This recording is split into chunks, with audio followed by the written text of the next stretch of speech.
नाज़िम में तरफ़ आके ॿुधाईंदालू त समूरी सिंध जी खिपरे में भी सिंध की क़दीमी सकाफ़त अजरक अॼु भी उरूज ते आहे।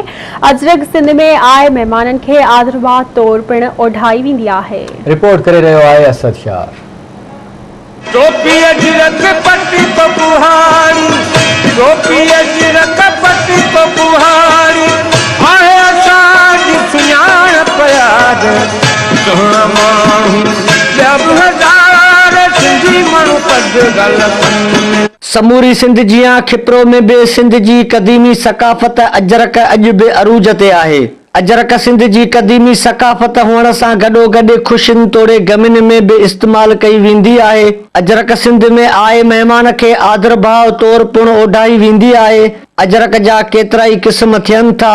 सिंधी माण्हू अजरक कुलनि में विझी अॼु भी वॾो फ़ख्रु महसूसु कंदा आहिनि। जेको असांजो कल्चर आहे सिंधी समाज जो, असांजे इन तहज़ीब जो हिस्सो आहे। अजरक इहो 5000 साल पुराणी हिकिड़ी तहज़ीब आहे। हिन जा आसार मोहन जे दड़े मां मिलिया आहिनि। असांजा सिंधी माण्हू वॾे फ़ख्रु सां जेको आहे सो अजरक खे इस्तेमालु कनि था। के त माण्हू ॿारहं ई अजरक कुलनि में सर्दी हुजे या गर्मी हुजे, उन्हनि माण्हुनि जी हिकिड़ी अजरक सुञाणप आहे। पंहिंजो अजरक ईअं सम्झो त असांजो हिकिड़ो मुनफ़रद असलूब आहे। मोहन जे दड़े खां वठी ही अजरक असांखे वरसे में मिली आहे।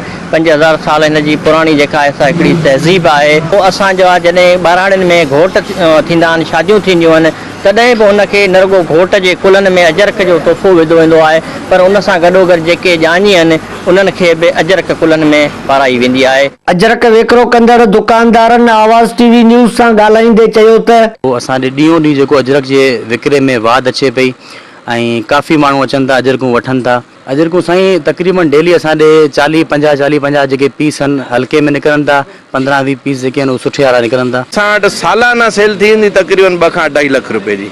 पोइ हुन में 100 रुपए खां वठी तक़रीबन 5000 रुपए ताईं अजरक आहे। पोइ जेको जहिड़ी डिमांड करे थो उन हिसाब सां अजरक माण्हू वठनि था। अजरकनि में साईं 5-6 नमूना अचनि था।